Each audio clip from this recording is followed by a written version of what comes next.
The Final Frontier. These are your adventures as you explore, seeking out new life and civilizations,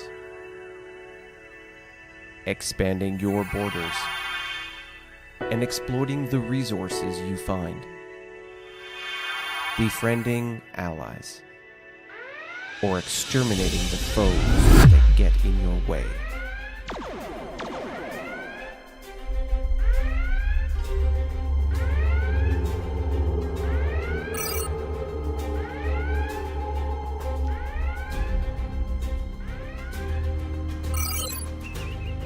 Contact detected entering sector. Configuration unknown. Assessing.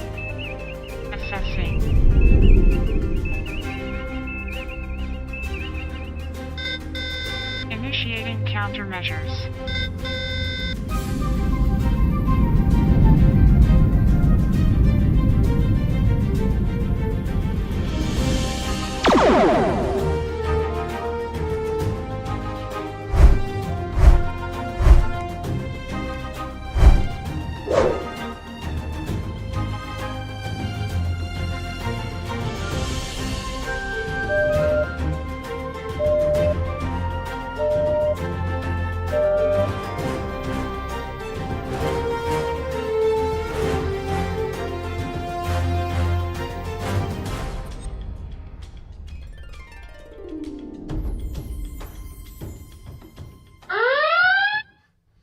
Ladies and gentlemen, boys and girls, welcome. It's been a minute.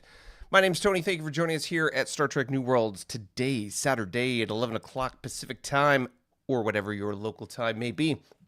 Thank you for taking the time. If you're catching us on the replay, then be sure to already hit that like button and be like Timothy down below. And if you like all things Star Trek and turn-based strategy, then perhaps you can touch that subscribe button with a notification or two to see how things are evolving.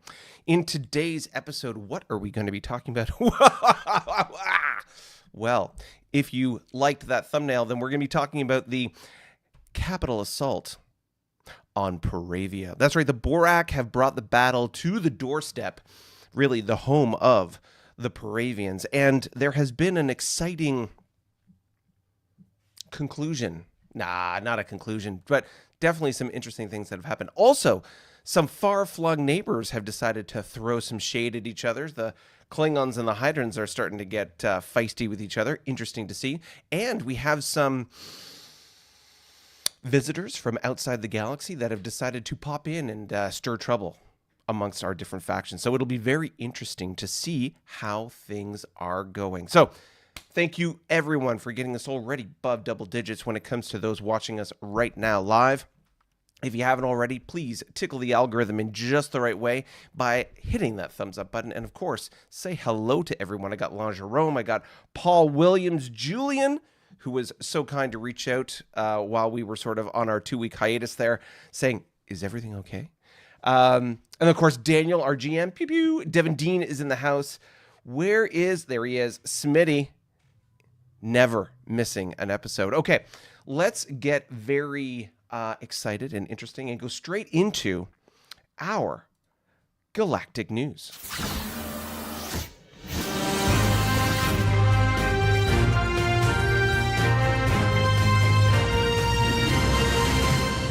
Welcome to GNN, Galactic News Network. If it's not true, we're not saying. Bye, Birdie. The homeworld of the Paravians has fallen. In a battle with no quarter asked or given, every available ship, troop, and kitchen sink was drawn into the siege and defense of Paravia. The wreckage of broken ships rained down on the surface of the world as every vessel involved in the battle on both sides, save only the Borak flagship, was destroyed.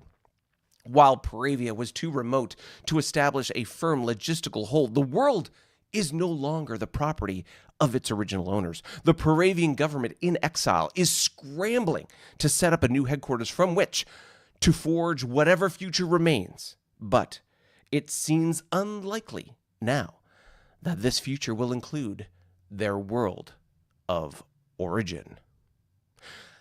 Dogpile. Mysterious invaders who were prowling the area between Klingon and Borak space were met with an overwhelming response from the Carnarvon Navy. Over 100 warships descended on these uninvited guests, proving that quantity absolutely has a quality all its own. Only the enemy flagship managed to escape intact in the aftermath of the battle. Carnarvon scientists salivated over sensor data and chewed on the marrow of enemy wreckage. Some say this one incident has propelled Carnarvon's scientific knowledge years forward. It seems that every dog has its day. Oh, what's that I hear? I'm hearing we've got a word from our sponsor. Attention Gorns, gourmands, and gourmets of the galaxy, are you ready to experience the ultimate in refreshing, cold-blooded cuisine? Introducing Gorn Gazpacho, the dish best served cold. Crafted from the finest ingredients across the cosmos, Gorn Gazpacho is the perfect blend of cool, crisp vegetables and exotic spices with just a hint of humanoid meat. It is the taste sensation that will chill you to the bone. Nothing beats the refreshing chill of Gorn Gazpacho after a long day of baking in the sun and planting eggs in sentient prey species. That's right, whether you're cooling down after a hunt or simply savoring a meal with fellow reptilians, Gorn Gazpacho is the ultimate choice for a cold-blooded connoisseur. So why wait? Charge headfirst into the frosty, flavorful world of Gorn Gazpacho today. Remember, Gorn Gazpacho, the dish best served cold. Chill out and taste the difference. Mwah!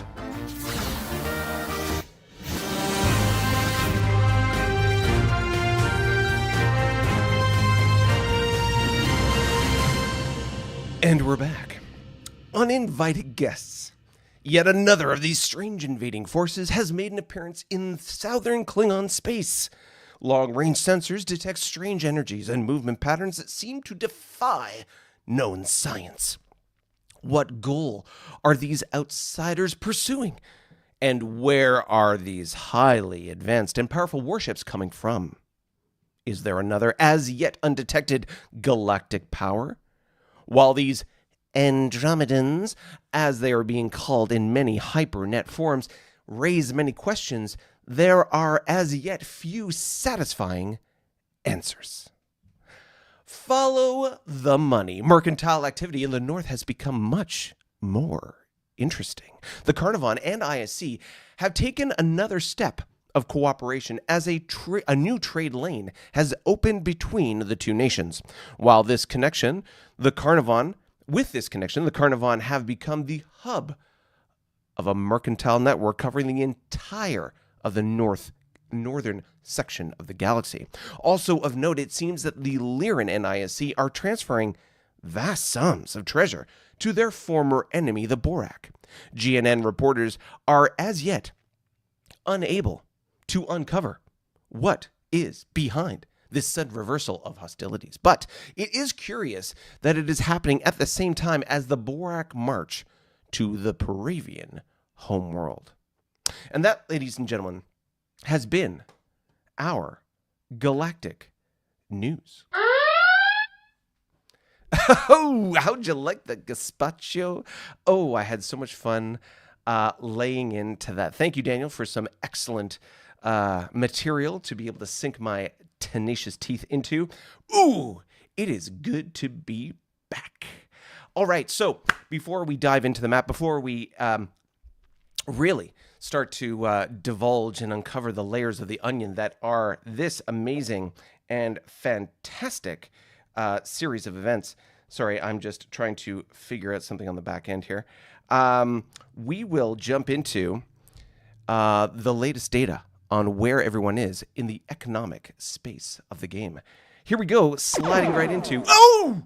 Ladies and gentlemen, a coffee has been fired. Before I jump to our tables and what is going on, let me just quickly acknowledge that amazing and wonderful coffee being fired from the so-called Andromedans. Cheers, big ears. I'm going to take a big sip.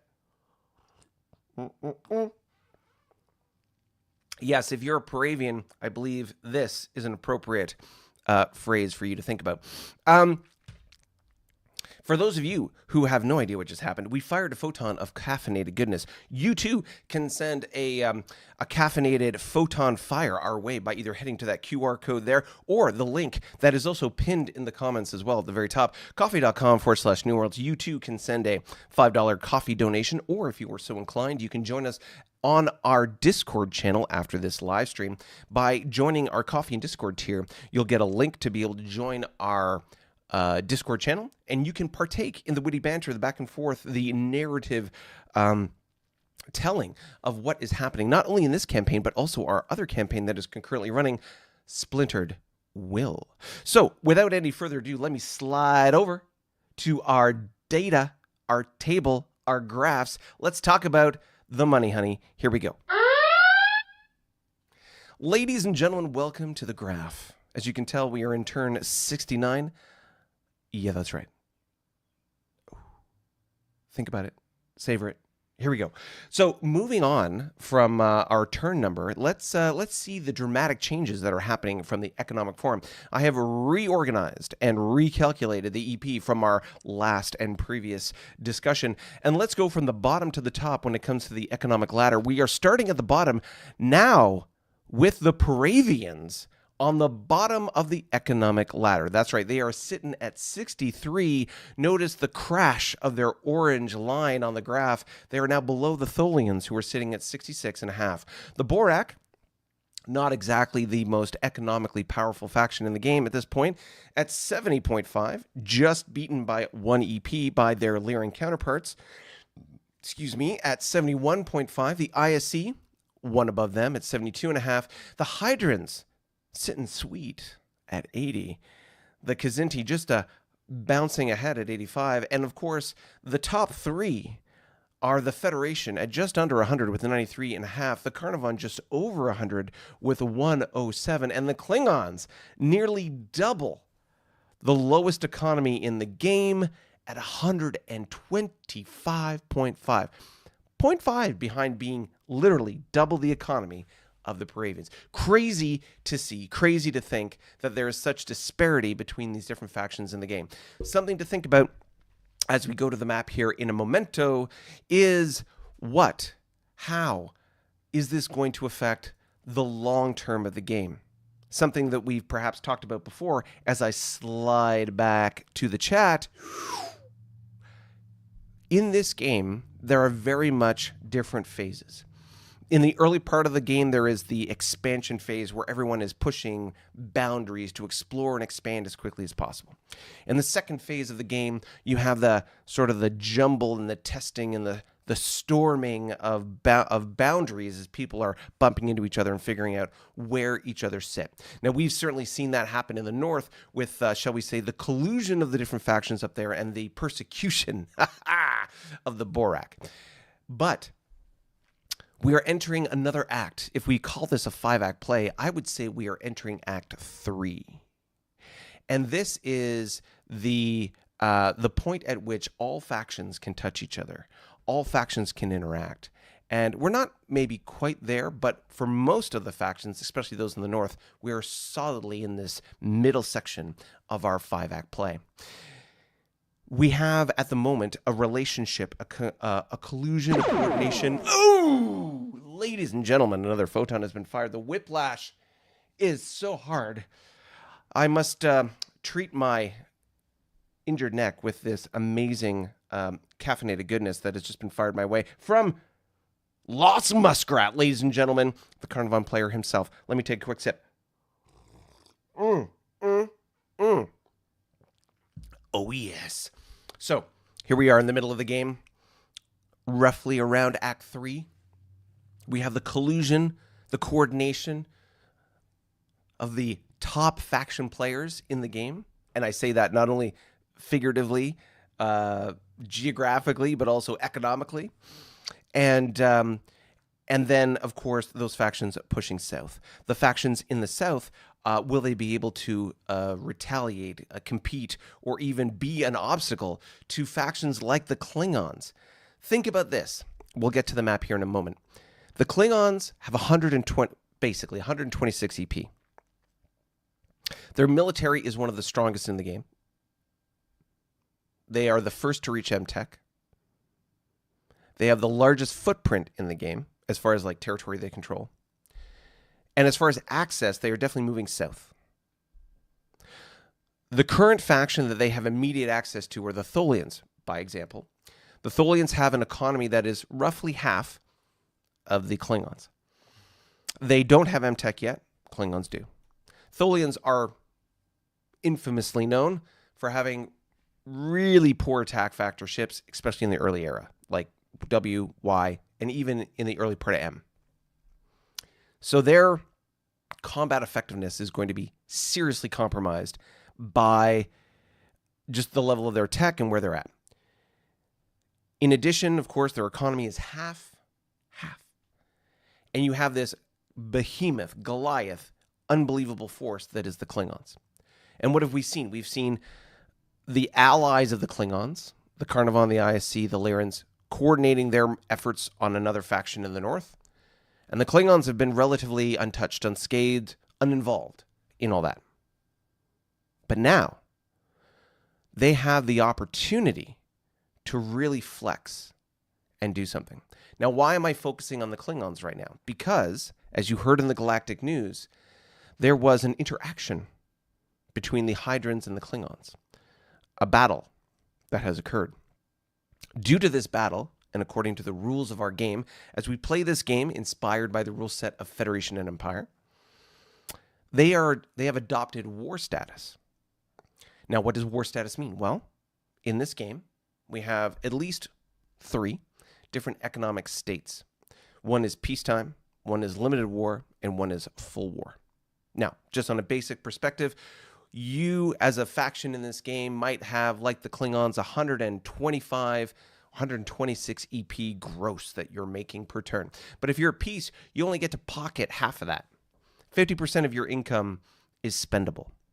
If you're at limited war, which is a stepping stone to full war status, and typically what we as players go to when we're dealing with non-player factions, if we're fighting them, you get 75% of your income. Great. But if you go to war status, you get 100% of your gross, which for the Klingons is 125.5 EP. The Klingons, as of last turn, engaged in combat with the Hydrans, which now means that they have entered into war status. When you engage in combat like that, you're kicked into war status, and you have to maintain war status for a minimum of 1, 2, 3, 4 turns. Over the next 4 turns, the Klingons are going to have 125.5, call it 126, EP to deal with, that they can spend, that they can invest in building more of these M ships, do whatever it is they're going to do, and you can bet your bottom dollar that at some point, either at the end of that 4 turns or somewhere in between, they're going to do something with somebody. The question is who? And that is something I will leave for you to think about. Put in the comments right now who you think the next target, or I could argue the first target of Klingon aggression will be in this game. But let me digress. Let me head over to the map right now. Ladies and gentlemen, boys and girls, welcome to our fantastic, phenomenal, and amazing map. This is turn 69. That's right, that number, just the way you're thinking about it. And let's talk about fleet cap. We already talked about the numbers when it came to income. This is the number of ships and combat potential that each faction has. Now, normally the Borak are at the top of the list, but there are some Andromedan ships like this green bunch over here that are flying around. So the Borak are now number 2 on the list. Now, the Borak had, if memory serves, just about 100 ships.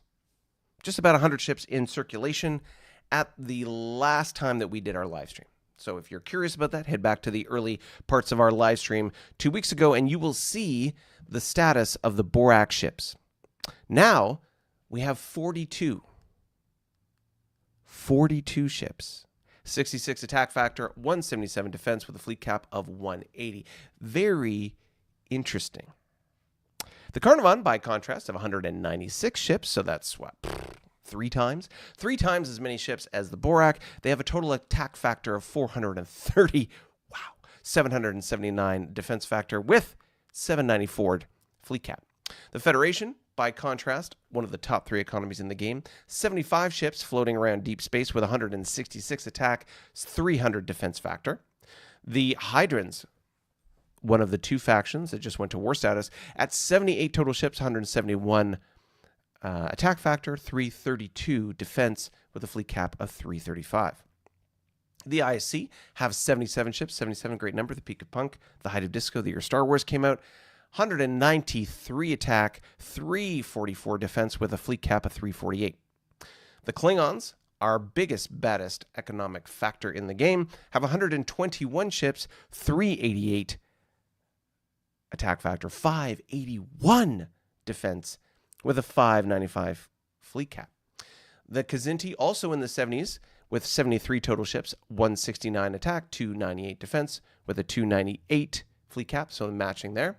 The Lyrans are good friends, the other good cat people that we have in the game, 111 total ships with 256 attack, 476 defense, fleet cap 42. Our Paravian friends, now they had, if memory serves, they had over 50 ships. They are now down to 9. I think we can figure out where all those ships went from the Borak and the Paravians. The Paravians have a total of 9 ships in circulation, 25 attack, 79 defense. The Tholians, our last player faction in the game here, 96 total ships in circulation, 161 attack, 420 defense, and that, ladies and gentlemen, is our total fleet cap for the game. So now let's just zoom out real quick and I'll slide my head over to the other side here, as I zoom out and we take a macro picture of the map, just a state of affairs as to what's going on. Here we are at the top section of the map. What do we see? We see the Klingons on the far left. They're big, gray, and black blob that they are. Pretty big. Second only to them is the Carnarvon, who also have a very sizable footprint, as you can see. Over on the far right, we have the yellow and black ISC.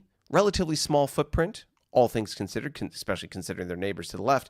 But they're quite contained in the corner there.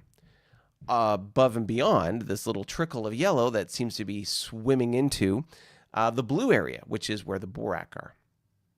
Then over here we have the Lyrans down below in the still reminiscent of the old lima bean exploration pattern we were talking about. And then as we go further down here, we've got the Kzinti in the white and black. The blue, our boys in blue, that is the Federation, also a pretty significant footprint, especially when you compare it to those folks up north. And then, of course, on the bottom, we have, in the bottom right, we have the Hydrons, the Paravians in the middle, and the Tholians on the far left. All right, so we've taken a second here to get the big picture. Let's zoom in and talk about our good friends, without taking that, our good friends, the Klingons. Okay, here we are, ladies and gentlemen. This is the Klingon faction, turn 69. That's right. And what do we got here? We've got a couple of interesting things going on. Of course, we have the new trade route that's been established between the Carnarvon and the Klingons. They have a trade route that effectively covers the entire, look at that, right across the map. It goes from the ISC to the Paravian Homeworld and then over to the Klingon Homeworld. I mean, I'm sure the Klingons don't have a direct trade route with the ISC, but, you know, it's quite a connection. And like was said in the Galactic News, there is quite the mercantile hub happening with combination of the Klingons and the Carnarvon. On their homeworld, which is right here, you can see we've got a tug, TGB, which is a early era M-class tug for the Klingons. It's a fantastic ship. And you've got some troop pods there, as well in our R&D team on the Capital. Just as a quick aside. Yep. So the Klingon Capital, you can see we got 2 planetary ground bases, a YDK, and there we are. Now, only a couple hexes away from there, we have this wormhole, the Juliet wormhole that goes into Tholian space. As a quick reminder, that Juliet wormhole pops out right here on the edge. Looks like someone's building a base. More than one, it would seem. Oh my goodness. Okay, so there's a couple bases being built on that hex. And what do we got here? We've got a C4, which is a Y-era dreadnought. We've got Tholian Border Squadron and Home Fleet, as well as an R&D team sitting on that wormhole, most likely doing wormhole research to advance Klingon technology to the point where they can transit that wormhole without any impairment. In our technological tree that we have, there are different tiers of technology or levels of technology when it comes to wormhole transit and travel. You start off by not being able to travel it without getting crippled. Then you can transit it with a chance of being crippled and a chance of not being crippled. Then you get to the point where you can transit it without worrying about that. Then you can bring slow units through, such as convoys and things like that. And at that point, you can have supply through the wormhole. And then it's just a matter of measuring how many ships that can transit the wormhole in any one combat round, which is really important when you're launching an attack through a wormhole. So, something to think about. The Tholian Border Squadron and Home Fleet are the two fleets that are there. Let's take a quick look. Klingon Home Fleet, you can see, is just a stack of 8 F4s. These are Y-era destroyers. And then we have Tholian Border Squadron. Where are you? Tholian Border. Whoa! Yeah. Okay, so a couple things. Uno momento. We've got the B4B. B4B is a late Y-era battleship. Now, it's technically, I guess, an early M-era battleship in the sense that it is a ship with M-era weapons, Y-era engines. What does that mean? That means that the B4B can only travel 4 hexes as opposed to the normal 6 for an M ship, but it's got the firepower of an M ship. As you can see here, 12 attack, 14 defense. That's twice the offensive firepower of the Dreadnought that they have in the same hex. So the Dreadnought is a 6-8 ship. The B4B is a 12-14. Quite a delta there. Now, on top of that, we have a total of 5. Count them 5. Number 5 is alive for those of you who love short circuit. 5 D6Ms. Those are early M-era cruisers. We have 6 E4Ms, which are basically zooped up super frigates with 4 attack and 3 defense. We have a Y-era cruiser, which is a D4. We have another 16. That's a total of 24 F4s in this hex, just as a reminder. And then we've got a D6EM, which I believe has some EW capability, meaning that if you're in a fight, it can fire or contribute some EW. And then, in addition to this all, we have an Admiral, which in this game, again, as we are inspired by the rule set of Federation Empire, Admirals add 1 to your command factor. A B4B has a 10 command factor. The Admiral adds a 1 to that, meaning that it can command a total of 11 ships plus itself, meaning that this task group could conceivably command a total of 12 ships in a battle line. The B4B being in command, 11 other ships supporting it. That's a lot of ships. If you just put in the D6s and supported it with F4s, that is a ridiculous amount of firepower. Wow. So that's, hold on, 5, 35, oh my God, 35, 45, 47 attack factor just with the D6Ms and the B4B, and then an additional 6 times 3. Wow, that's a lot of firepower. 455 and 60. That's a pretty potent fleet, assuming all of them can transit at one time.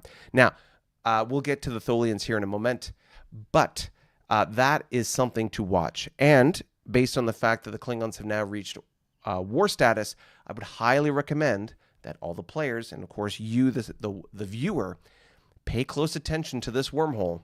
I love how they've called it Farscape 1. Pay attention to this wormhole and the behavior of Klingon manufacturing and fleet movements over the next little while.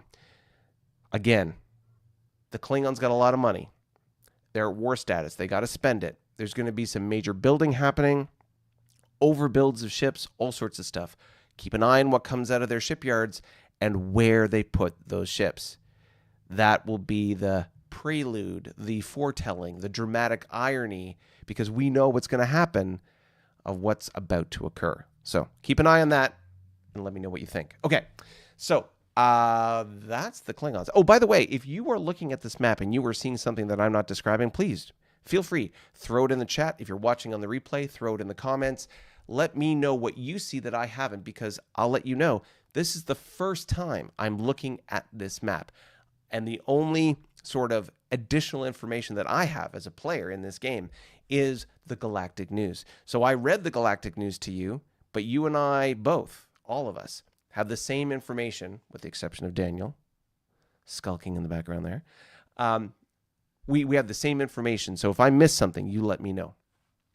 All right, let's go around the top, come around the bottom, and come back around clockwise. So we've talked about Farscape. We've talked about the Juliet wormhole. Let's roll around the top. Now, we can see here, if we take away the ships real quick, there's only 1 hex of unexplored space left.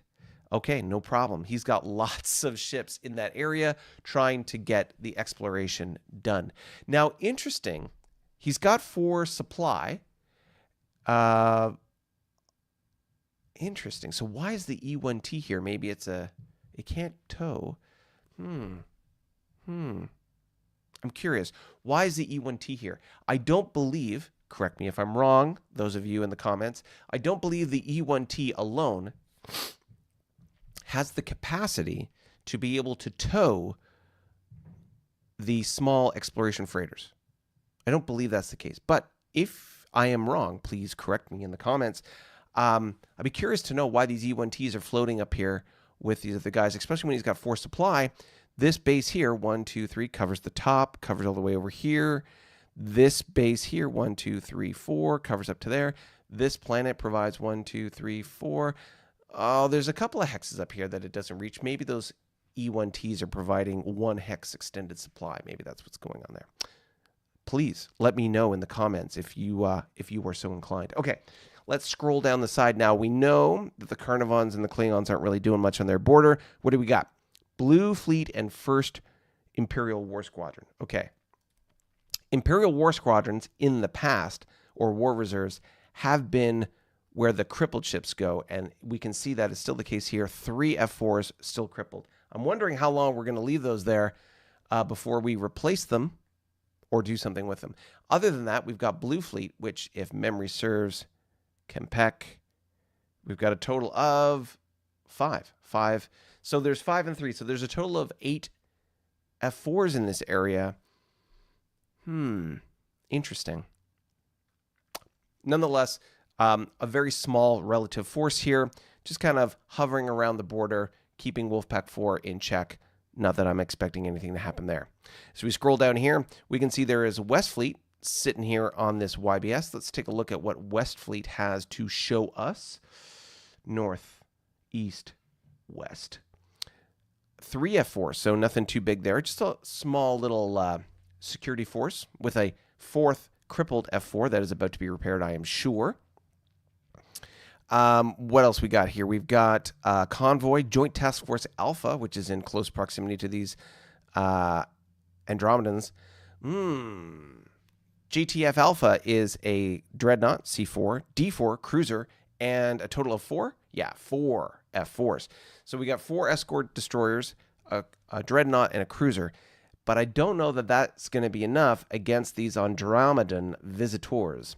We have, now I don't know all the names for these Andromedan ships. Please correct me in the comments. What is this? Okay, so we've got a COQ. One might pronounce that a cuck. So we've got a cock sitting there in this hex. Terrible jokes. It has a 1S, which is a satellite ship, I believe. Correct me if I'm wrong. It has attack and defense factor of 10. This looks like a pretty significant ship. There is a COB, Cobb, which is a straight 5. I'm assuming that is paired, the Cobb is paired with the cock. Terrible. The MIS, please, for those of you who know anything about Andromedans, please correct me with what these actually are. So there's an MIS with 3S and a 510. So it looks like a light version of whatever this dreadnought / heavy cruiser thing is. Then there's an EEL, EEL, which I'm assuming is it's got scout function, so I'm assuming it's a scout.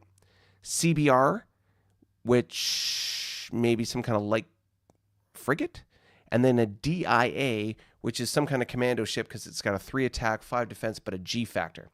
Okay, Lost Muskrat is correcting me here. All right, or providing me some insight. The cock is known as the Conquistador. The Cobb is the Cobra. And the MIS is the Missionary.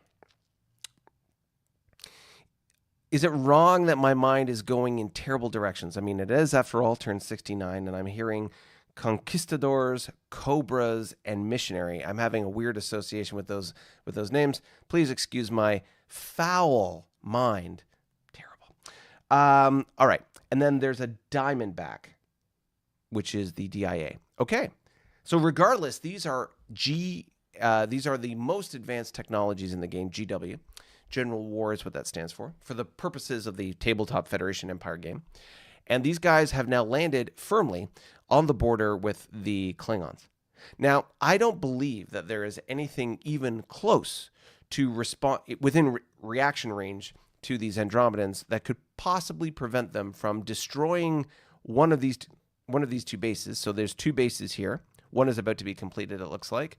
And there's a strong possibility that these Andromedans will move in the direction of one of these bases and stomp it. That being said, that's not going to stop the Klingons. They have redundant supply in this area.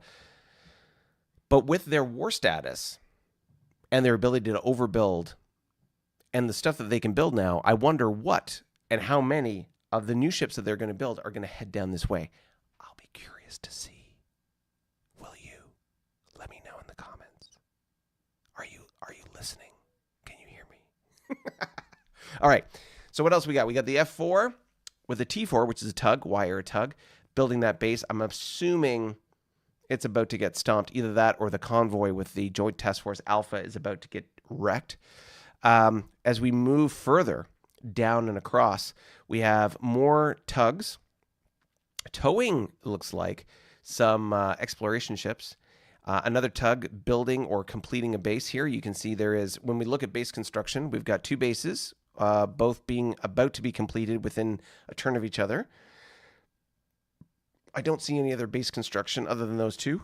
I expect that to change shortly. Excuse me, with the amount of money that the Klingons are banking. It's going to be interesting. We've got a convoy over here on the planet of Latinum. Am I reading that right? Or Latium? Not Latinum, but Latium. Okay. And then as we cruise around, we've got this high concentration of Klingon ships really pushing into the gap on the west side of the map.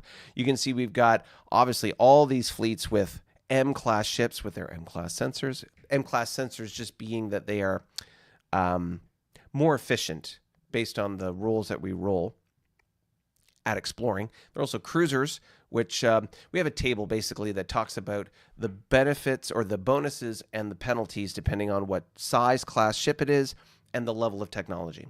And in the early era, really, the survey freighters and the survey ships are the best ones to do exploration, with the exception being that if you can pop out enough heavy cruisers with prime teams on board, they can do a pretty decent job too, about 50-50.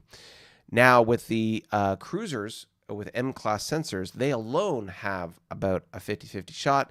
And there's obviously lots of exploration ships here as well. The D4E, D4E, D4E. These are all going to make quick work of this fog of war. And as long as they have supply to keep pushing in this direction, it's not going to be very long before they make their way south here, build those bases, and have reach to our good friends, the Kzinti down south. Or another way to look at it, they will fully enclose the Lyrans, and the Lyrans will have nowhere to go except into the Borak, which we know they're already doing. So, all right, as we roll up the side, we can see a continuation of what we sort of see down here in the south or the southwest, we can see that there are a number of M-class ships that are conducting, exploration, closing the gap of the fog of war on the west side of the map, and that's pretty much it. What do you think? Did I miss anything in the Klingon round the clock that we did? You let me know. All right, quick. We'll slide back to the chat real quick. All right. Julian, gotta love the Andromedan naming conventions. A combination of Spanish colonial and, how do I pronounce that word? Ophiology? Ophiology? Ophiology. Okay, ophiology. That is a new word for me. I'll be honest. I've never seen that word before. I'll have to look it up after just to see what it's worth. Daniel says, I too am curious about those little transports up north. Perhaps the Klingon player can let us know what's going on. So the Conquistador, the Cobra, the Missionary, the Eel, and the Diamondback. Yes, it's very, very interesting naming conventions. All right, so as we are sitting here, after reviewing the Klingons, tell me what you think. The Klingon strategy is very obviously working well for them.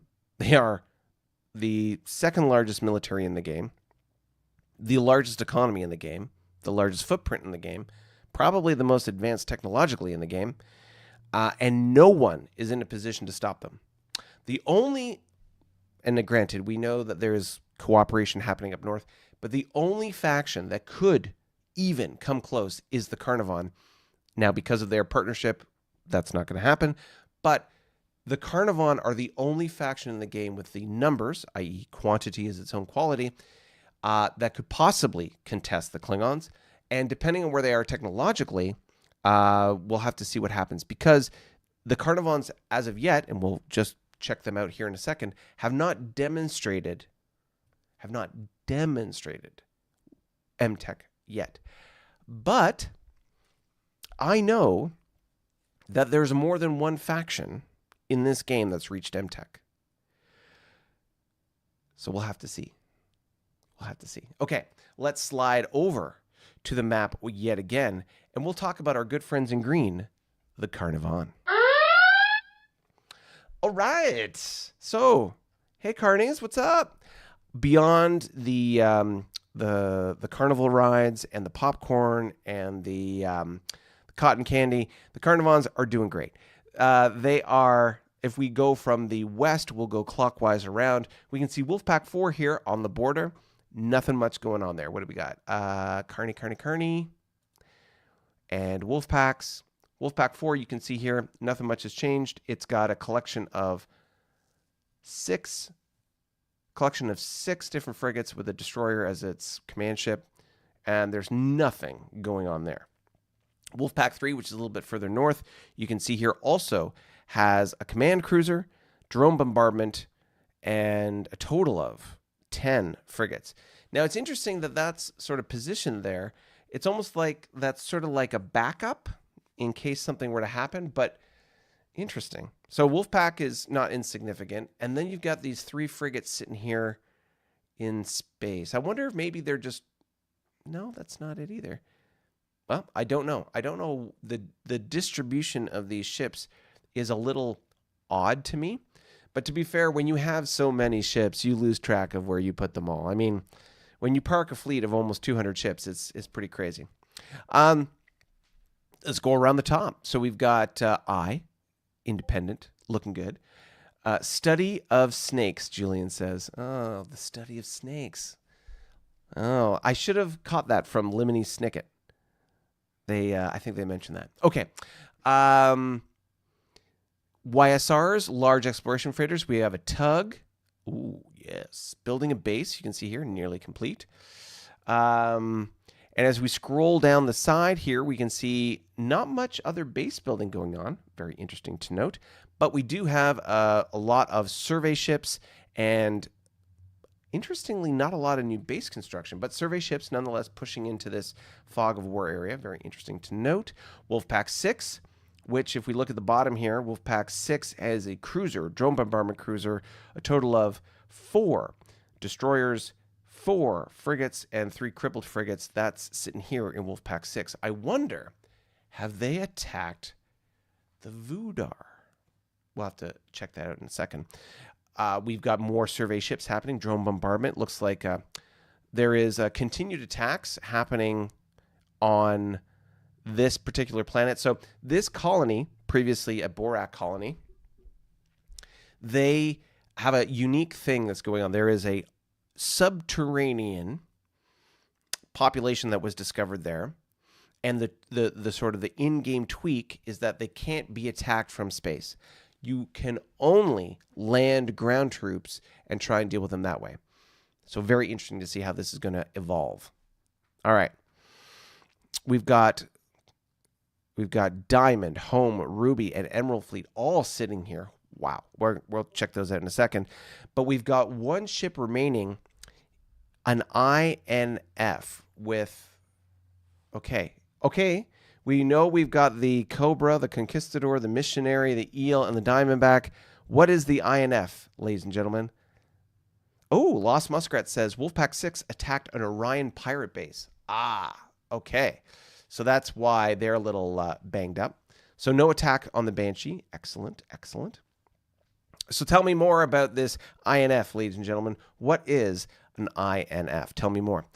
Other than that, we've got we got a base being constructed on this planet here with a escort frigate and a diplomat to try and improve the attitude. A bunch of YSRs on the edge of unexplored space and a random auxiliary cruiser that just popped in there.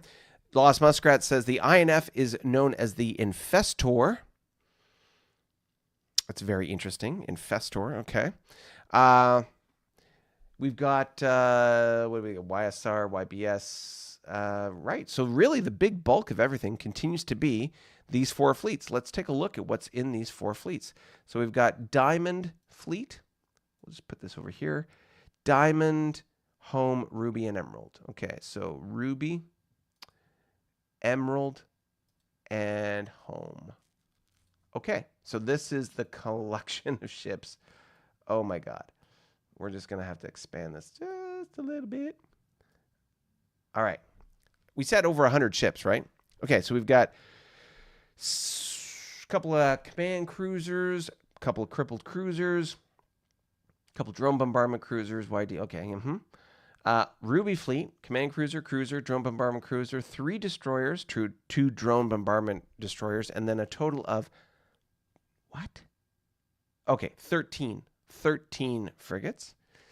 Emerald Fleet, which looks like the beefiest of them, has the Dreadnought, 3 command cruisers, a total of 7 heavy cruisers, 4 light cruisers, 9 destroyers, 19 frigates, and a drone bombardment cruiser and destroyer to round it out. And then lastly, another DN in the house in Home Fleet, 3 cruisers, 3 drone bombardment cruisers, and a total of 13 frigates. So altogether, there are some pretty significant collections of ships here. I'm very interested to see how this is all going to evolve. Okay, so the Carnivon. What are we thinking about the Carnivon? They have dealt initially with the Andromedan incursion. Looks like they pounded almost all of them except for the Infestor. I'm curious to know about the Infestor as to how, what's the right word? How much of a threat is the Infestor? How many ships does it have sort of embarked in it? How can it propagate more bad news for those in that neighborhood? And who is it going to attack? Because right now, based on its location, it could hit a Borak base, which would suck because I got nothing to defend it. It could attack a Borak base. It could attack the Carnivon. What's going to happen? Who knows? Ooh. And of course, we've got a YDK within extended reaction range of where this YBS is being built. So if the Andromedan decided to attack here, you got all these ships that are going to react to support the defense of this planet and base. So what's that going to look like? We'll have to see. Interesting. Very, very interesting. Okay, so that's the Carnivon, the Klingons. Let's round out with the ISC, and then we'll go back to chat and have a quick little roundup as to what we think of the top 3 on the map. We've got the IC doing their business here. So as per their previous turns, we can see that there is a lot of exploration with relatively minor military sort of numbers. in the north of their space, trying to suss out some of that fog of war hex stuff. Their capital hex looks like a cruiser, integrity fleet, which again, their fleets are a little interesting. So integrity fleet has a dreadnought, 3 frigates, a light cruiser, and a destroyer, sitting there doing their thing, no big deal. Over here at the hotel wormhole, as a reminder, the hotel wormhole opens up into Federation space. They've got Order Fleet sitting there. Order Fleet is a light cruiser, destroyer, and a total of 3 frigates. Then Destiny is sitting on their Foxtrot wormhole, which basically pops into a fog of war hex down near the Tholians and Paravians. And Destiny has a command cruiser, destroyer, R&D team, probably doing research for traveling wormholes, and a total of 4 frigates. But the vast majority, in fact, one might say almost the entirety of the ISC fleet is outside of their quote-unquote borders to where we're looking at now. We have a 3rd fleet, which is sitting here. I wonder what's in 3rd fleet. Probably not much, just based on the distribution. Yeah, that's just an exploration fleet. So the vast majority is in this little collection right here. We've got a couple crippled frigates. I'm not sure what attacked them or what happened there, but we've got a couple crippled frigates, a tug, a hospital ship, judge, and law fleet. So let's pull up those ISC named echelons again. So judgment and law. So you can see law fleet is a command cruiser, light cruiser, and 3 frigates. And then it was judgment. Judgment is a cruiser, heavy cruiser, and a destroyer. So not a lot, but enough. And if I take away the ships for a sec, you'll see that there is a YDK on that hex about to be completed. So it's a good spot. Over here, we have a light cruiser, destroyer, and a command cruiser. Here we have destroyer, heavy cruiser with home fleet. So let's just pull up home fleet because it's separate here. Home fleet is a dreadnought, light cruiser, destroyer, 2 frigates, a scout, and 2 prime teams, it looks like. That's sitting there in this fog of war hex. I'm assuming they're trying to explore that. Here we have enforcement, justice, and a tug. So enforcement is a command cruiser and a destroyer. Justice is a heavy cruiser. So basically 3 ships escorting a tug. We have YCA, CL, and DD, frigate, and then, of course, a tug that has been recently captured by the YDK here in YY 118. Okay. So, as was mentioned in the galactic news, there seems to be quite an exchange of EP. We've got 2 tugs here with 9 EP each, and they're making their way, it looks like, to the homeworld or the Borak. And then, of course, we've got over here the Lyrans. Tell you what, we'll finish off with the Lyrans, and then we'll round back to the chat just so that we can finish up with the coalition of the willing, shall we say. And we can see here there is a Lyran tug, which has 10 EP embarked, and it's heading this way. There's also a theater transport, which has been sort of captured here. It's got 4 EP embarked, and it looks like there is another 10 EP, looks like another 10 EP tug that is about to sort of make its way into this direction as well. So there's a stream of stuff that's making its way, so on and so forth. Okay. So let's take a look at what the Lyrans have on order. We'll end off in this little hub right here by the Romulans and the Borak, but let's start over on their western front with the Andromedans just north of their convoy, which I'm assuming is going to build a base, but not yet. We have a tug here. Looks like no base building going on there quite yet. We have a YSR. There's 2 YSRs here. Interesting. I don't know why they're double banked, because by layering more than 1 YSR in a hex, it doesn't improve the chances of exploring. You only get 1 exploration roll. Interesting to note, though. Here we have a Orion base with just enough to be able to protect the base. We have a YSR trying to explore this gravity well so they can get in and get out. I don't recall a Kilo wormhole before. I have a feeling this is new. And the question is, if there's a Kilo wormhole here, where does it go? Where does the Kilo go?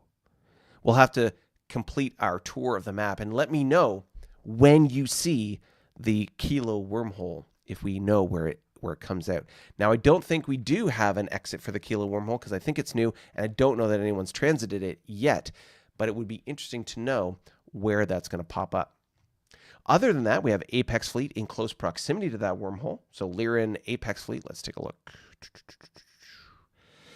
Goodness. Where are we going to find Apex Fleet? There it is. Boom. Okay, so Apex is pretty substantial. It's got 7 frigates, 2 destroyers, 3 light cruisers, a heavy cruiser, and a command cruiser. Interesting. So it's not an insignificant fleet. It's. I wonder if he's planning on going through that wormhole with it. Maybe if you paired a tug there, you go through the wormhole, depending on what your wormhole tech is at, if any, you can go through the wormhole and build something on the other side. It'd be interesting to see. What else we got here? We got a WSR. What else we got here? So planetary ground base. This is their capital here. We have a planetary words. Theater transport with 4 EP. Interesting that it has not moved off the capital. I think there probably was a sort of a finger fumble when it came to movement orders, but that 4 EP hasn't moved anywhere. We have Foremost Fleet sitting here. So Lyran Foremost Fleet. Boop. So Foremost Fleet is 2 command cruisers, a light cruiser, a destroyer, a total of 6 frigates, a crippled one, and a prime team. Like I say, there's only a select number of factions in the game which have more than 100 ships in their fleet. And until recently, that was, in total, the Klingons, the Carnarvon, the Borak, and the Lyrans. Those were the only factions that had over 100 ships in their fleet. Obviously, the Borak have expended a series of them in order to accomplish a specific goal. But the Lyrans are still, they are over 100 by 10%. They're 111. 111 ships in their fleet. They are looking strong. Considering their size and their footprint and their economic status, they are really a hard target. Now, the question is, and here's the thing,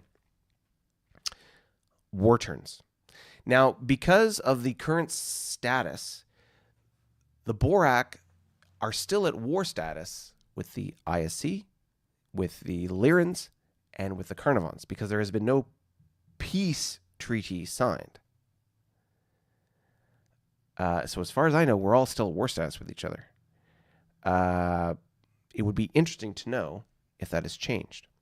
So if we are all at war status, this is just an opportunity for the Lyrans to just bank money and or, unfortunately, incur war turns. The question is, at some point, are those war turns going to come back and bite them in the butt? Who knows? Other than that, we have some frigates, a total of 7, looks like, and a light cruiser in close proximity to the Romulan territory. We have, the diplomats are being successful with the Gorn. They are now happy plus. There's a chance that they might join the Lyrans. And then, of course, we've got this base built with home fleet with 3 tugs. Oh, my goodness. Okay, so let's just see. We got 1 tug with 10 EP. Another tug, no EP. Another tug, no EP. Okay, I thought there might have been more than 1 tug there with EP on it. So we have home fleet with the Lyrans here. Oh, wow. This fleet, honestly, this is the Carnarvons scare me because they just have so many ships. The Lyrans, this fleet specifically is just, it's very strong. So we have a heavy dreadnought, command cruisers, 3 of them, cruisers, 3 of them, and then 15 light cruisers. Now, if you were an MTech and you had frigates, M-era frigates, they would probably be stronger than these light cruisers. But that's a lot of light cruisers. And then in addition, they have 7 destroyers, which are close, like 2 4s versus 3 5s. And then a total of 16 frigates. That's a lot. That's a lot of firepower. So this particular fleet is quite powerful. The question is what's going to happen with them as we go forward. So that's what's in this close proximity here. And like we mentioned, they have a base that's finished construction, and they now have taken possession of some resources in that area. So frigate, and then there's Silver Moon. Silver Moon, if memory serves, is not particularly large. It's just, light cruiser and a frigate. And they're in close proximity to all these fleets here. So very, very interesting. All right, let's round off with the Borak, at least up here, before we go down south, and then we'll go back to the chat. So you can see here in the pocket, the Borak pocket, we've got a lot of Carnarvon ships in the north, a lot of Lyran ships on the west, and very little in between. Note the frigate escorting a tug with 10 EP embarked. There's also another 4 EP ship captured here, which I'm sure will make its way to the homeworld eventually, once we can move it. And slowly but surely, the footprint of the Borak is being compressed. In the south, nothing much is changing. And in the east, what do we got here? We've got a captured tug making its way to, looks like making its way to the homeworld. And then we have just this onslaught of yellow here. Crazy. So it'll be interesting to see what happens with the exchange of money and what happens as a result. It'll be very interesting to see how this evolves, and so on. But the Borak themselves, what do we got? We got a couple prime teams, 3 prime teams on the homeworld, an R&D team, a Lyran frigate that's still there. We have a convoy, and that's pretty much it. All right, let's slide back to the chat, and I want to hear about what you got on the go. All right, so Bill says the satellites are dead for that infestor ship, so that's interesting. Lost Muskrat, it's a big challenge. With a max density battle line, I can barely put up the damage points to cripple it. Ooh.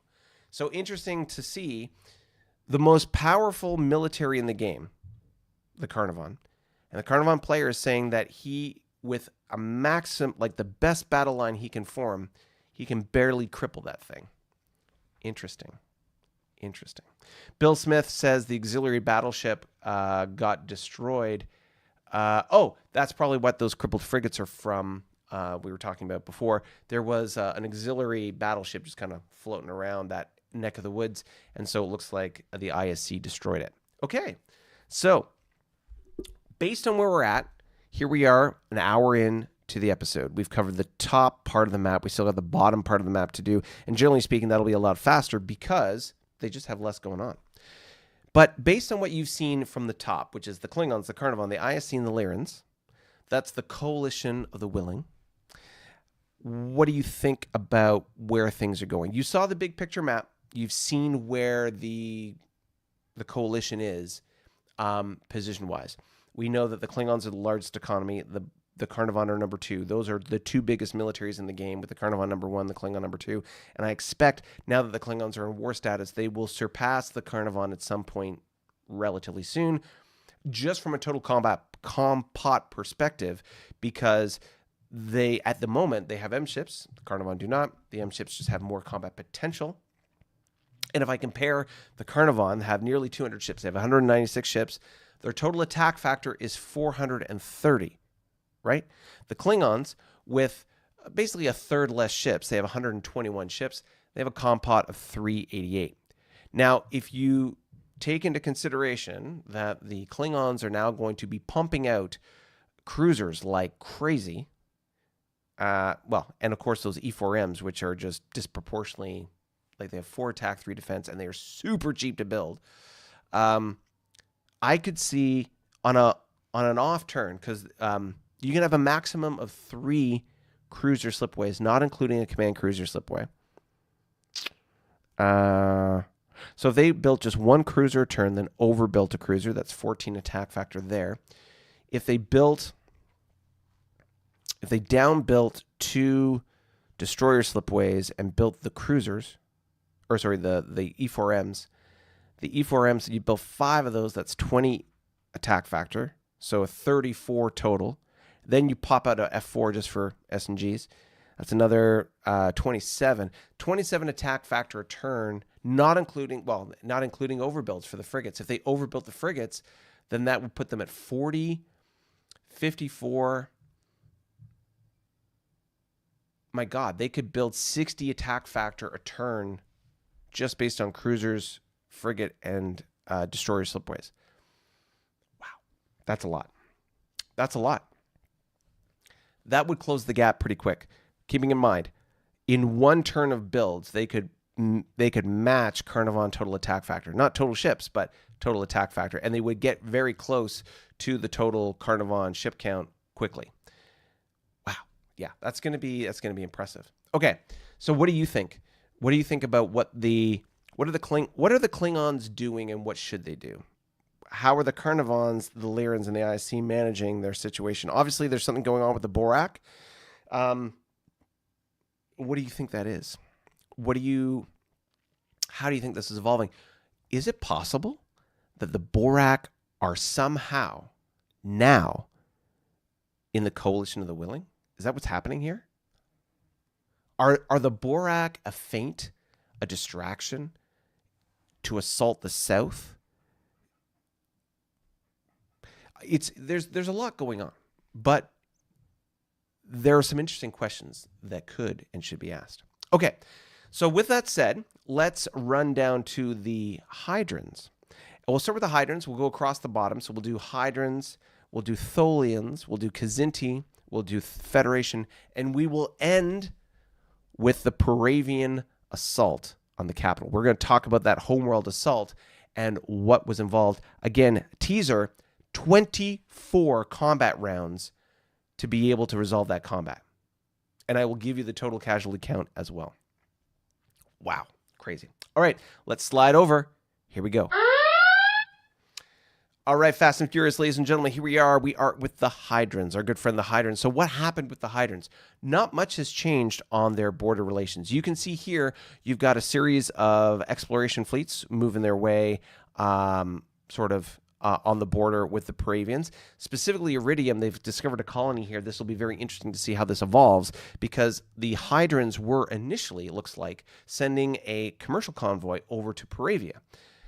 That makes total sense. Except now the Paravians have lost their homeworld. They are in a very tough spot. What are they going to do? Because, again, they've lost their capital, and we'll talk about that in a moment. And they only have 9 combat-capable ships, and they can't build really anymore at this point because they don't have another capital yet, but that'll be happening ASAP. So we'll see what happens. Okay. So other than that, we've got no big change in the south, other than we are continuing to explore all the fog of war hexes. The Hydrons are really sort of filling out their space, which is good. You can see they are continuing to explore this northwestern ridge, which is excellent.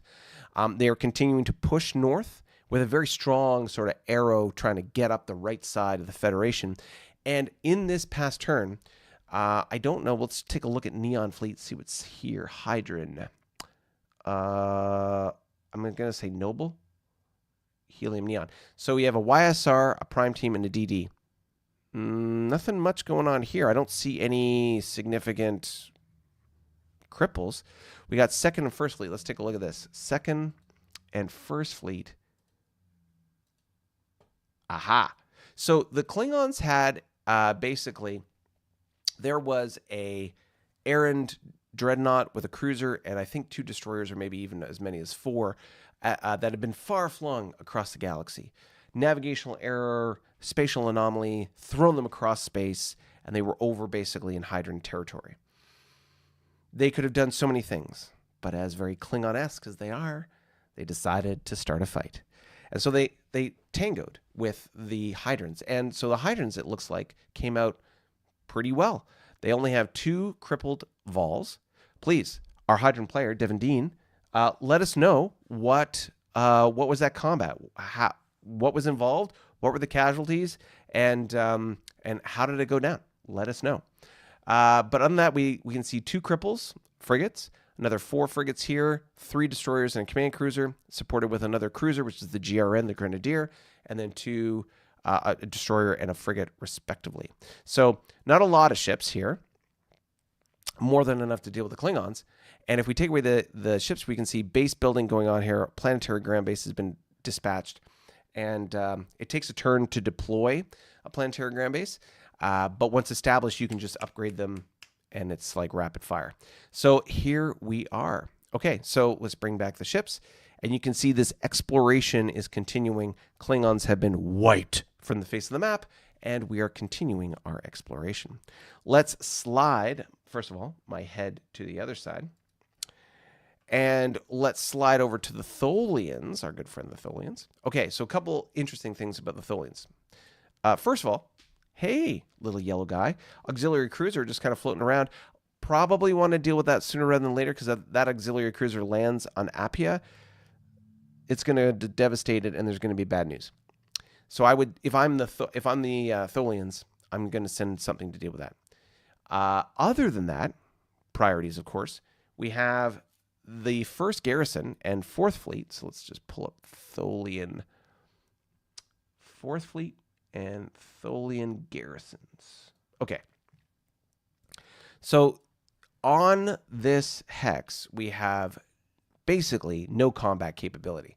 We got an exploration ship, prime team, destroyer, 2 tugs, basically. That's what these YCPCs are. They operate like tugs. So you got 2 groups of tugs building 2 different bases here, and I expect they'll upgrade them to 2 different YDKs. Why would you do that?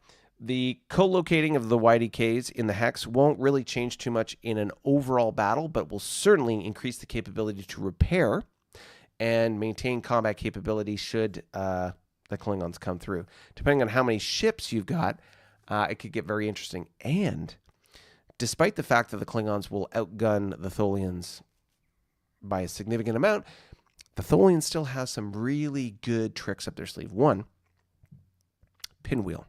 If they got the pinwheel tech, which I'm sure they do, then they're going to be just hard targets to take out. 2, they have the web. Once they have bases built, they will have webs automatically, and the web will make it extremely painful for the Klingons to be able to attack. For those of you who have no experience with webs, Tholian webs basically prevent you from being able to swap out cripples in your battle line. Once ships are in a battle line and they begin the combat, they can't be taken out. They can, but you have to have designated tugs and or ships of the same size class that can pull them out. And that may be challenging. You also have to designate those ships at the beginning of the combat round. So it's going to be a pain in the butt one way or the other. How will it evolve? Well, we'll have to see if and when the Klingons go through that wormhole. Other than that, though, they've got 101 and home fleet. So battle squadron. Let's pull up battle squadrons. So Tholian battle squadron. It's 101. So the 101st battle squadron is a total of 8 YCPCs. These are the tugs. It's got a total of 4 destroyers and 2 cruisers. So that alone isn't really too much. But let's talk about home fleet. So Tholian home fleet. Tholian. There we are. Home fleet. Aha.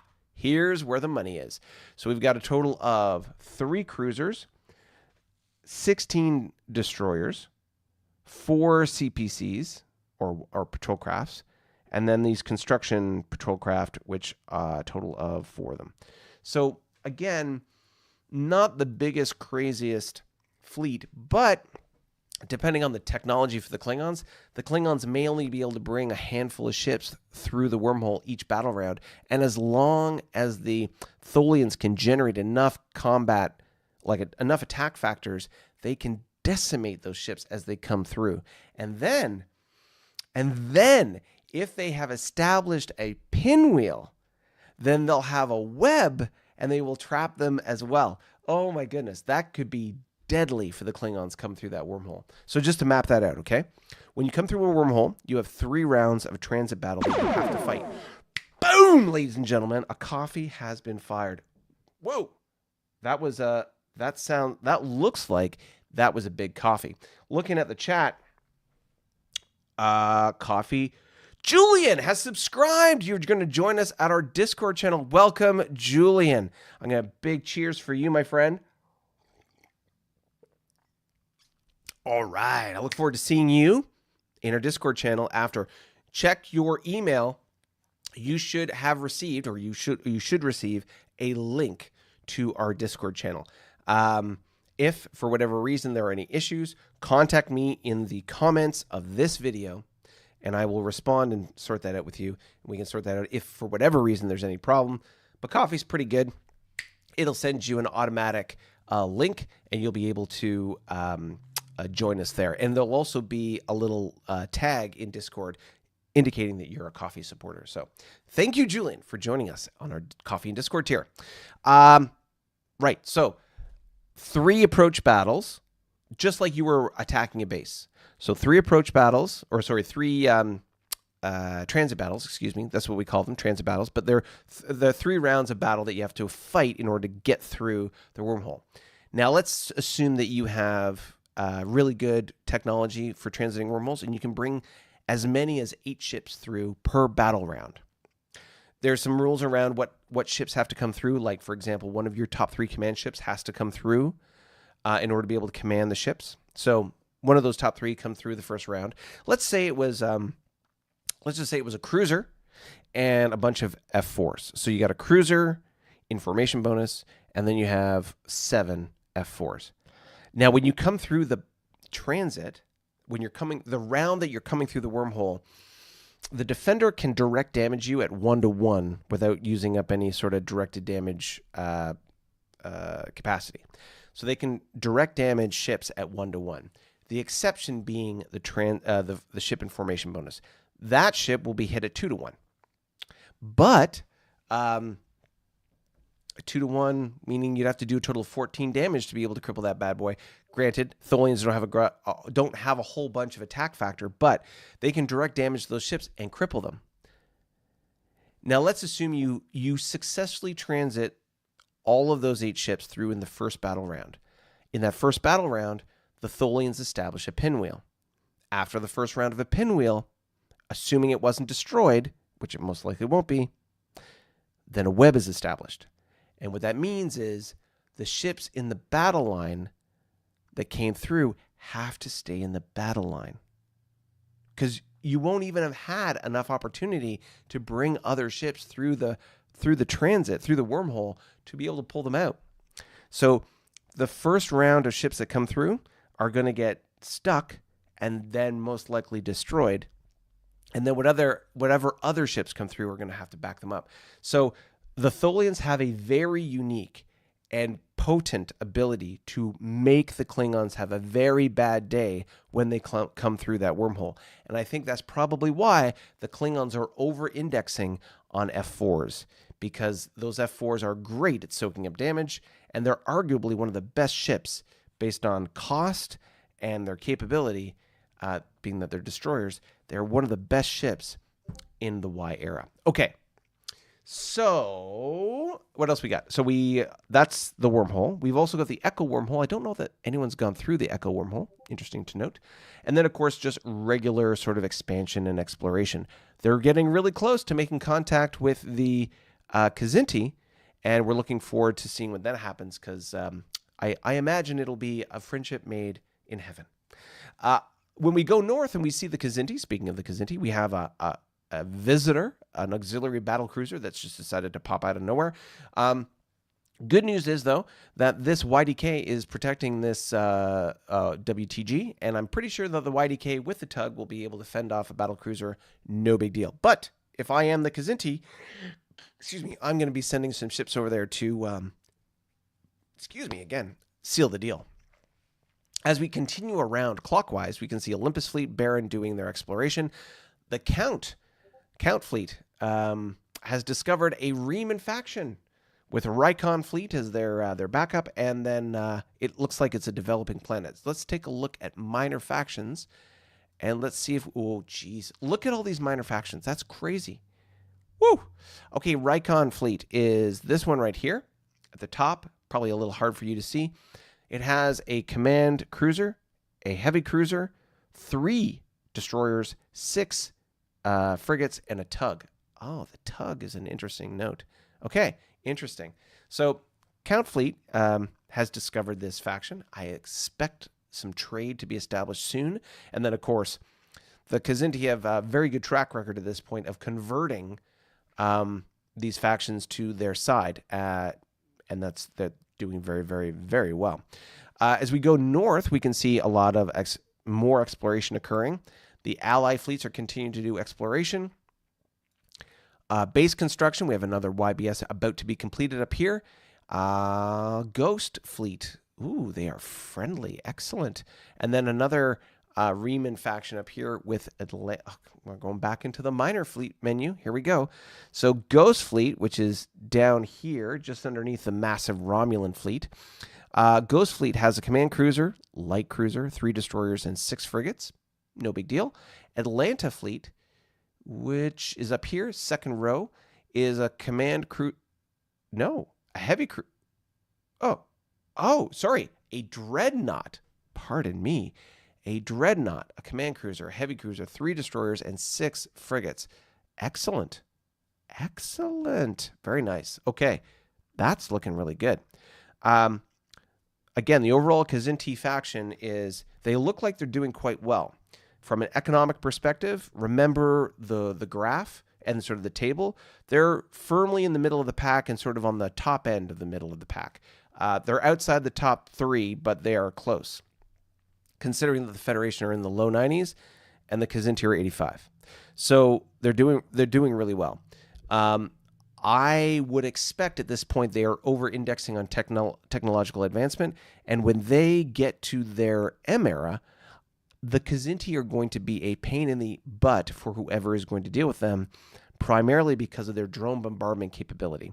Their drone bombardment capability in a true combat fashion is going to be very difficult to deal with, as I don't believe many players in this game have dealt with true drone bombardment capability, either when attacking bases or fleets, and the Kzinti are going to have some inherent advantages when it comes to that technology in the sense of being able to discover it faster. They're going to basically kick butt and take names. So I'll be very interested to see how the Kzinti manifest into M era and then what that looks like. All right, let's slide on over to our good friends, the boys in blue, the Federation. Hey, what's going on, boys? So we got some good trade. Some trade has been established between the Lyrans and the Federation. This is excellent from their perspective. And things are looking good. You can see the large exploration faction in the top right here, as well as the near the Hydran border. You can see a continued push to basically establish a presence and prevent or discourage, shall we say, the Hydrans from potentially bounding over that or bouncing over the boundary. Interesting to note, this is not the first time where a fog of war row of hexes has been maintained in the neutral zone to prevent, shall we say, bad behavior between neighbors. So it's very interesting. This is becoming a tactic that is being used consistently throughout the game. Very interesting to note. So we got this going on. Some more exploration. Interesting to note that the Kzinti had sent a commercial convoy down to establish trade with the Paravians, but the Paravians need to establish their new homeworld, and we'll figure out what that looks like here in a momento. Other than that, let's take a look. We've got Wadib still kicking butt and taking names. Happy Plus, and they are continuing. Oh, there's no diplomat there. Interesting. I'm surprised they haven't tried to bring them on side.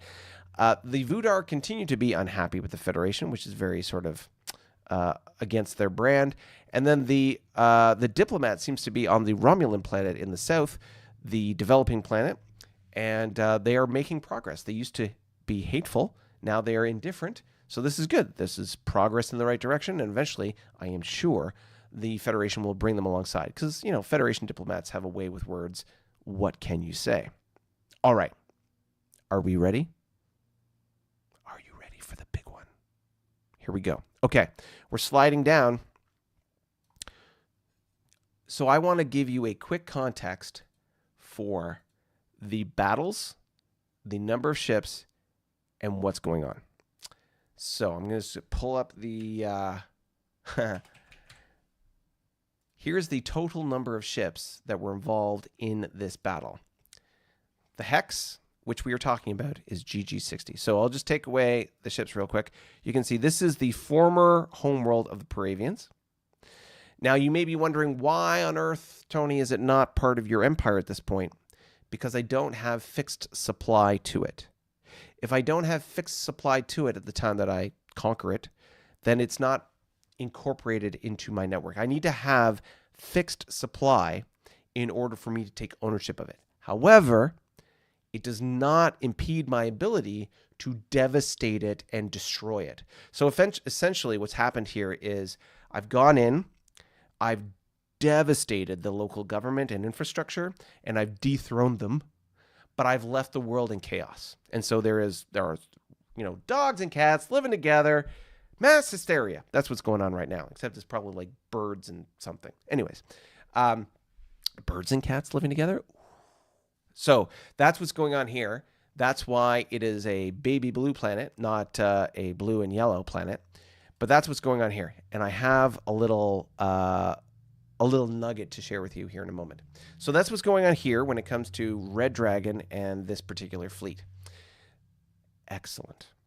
Now, let's talk about the battle. So in the battle, maybe I can do this a different way. I'm going to slide back to the chat real quick while I try to organize a different screen here so I can show you what was involved in this fleet. Okay.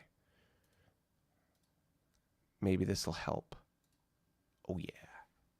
Oh, yeah. Oh, can I make this? Would it be better if I trying to do something in the midst of it all? Layout, columns, 2. Is that good? Sure. But now I need to make...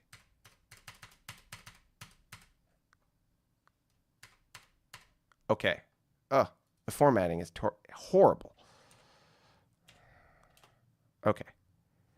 YG. What's a YG? I think that's supposed to be a YTG. Paravian forces. Yeah, somehow it lost the T. Okay, YTG. All right. So here we slide. Here were the forces that were arrayed in this battle. As you can see, there is a Romulan vulture, which I had previously purchased from the Romulans in my sort of home area of space. I had a total of 6 command cruisers, one of them, an additional one being crippled. I had 5 heavy cruisers, keeping in mind that my command cruisers and the heavy cruisers have the same attack and defense factors, 4 6s. 2 additional crippled ones. I had a YSR, which has a 2 attack and 6 defense. I had a YTG with ground forces, 2 G factor, 2 troop pods with 2 G factors total. There were 2 YTGs, each with, I didn't realize this when I first looked at it, but each of these YTGs have 10 EP embarked, a total of 20 Y-era frigates, and 15 crippled frigates, and 2 prime teams. Interesting to note, or just as a reminder for Borak, the Borak frigates are 1 attack, 3 defense. When they're crippled, 1 attack, 2 defense. Key to remember there, the combat factor, the attack factors don't change whether they're crippled or not. The Paravian forces had a total of 1 YDK, excellent. Total of 7 YPGBs. Important to note when having combat, only 4 planetary ground bases can contribute their EW in a combat. So if you have 7 planetary ground bases, as is the case here, only 4 points of EW can be contributed. And because we're in the early era, and I'm assuming the Paravians had not discovered MTech labs and electronic warfare, their EW potency was only, as for all of us, is halved. So before you have the tech for MTech to be able to get labs, your EW is only half as effective as it normally would be. Why is that important? Because with a YDK, even at its max EW rating, plus the 4 YPGBs, you can only ever get a 1 die shift change. Whereas if this was the M era and the same numbers, you would get a 2 die shift, and that's significant. Okay, so in addition to that, they have a Dreadnought 6.8. They had a total of 8 CAs, which I gotta admit I was not happy with that number.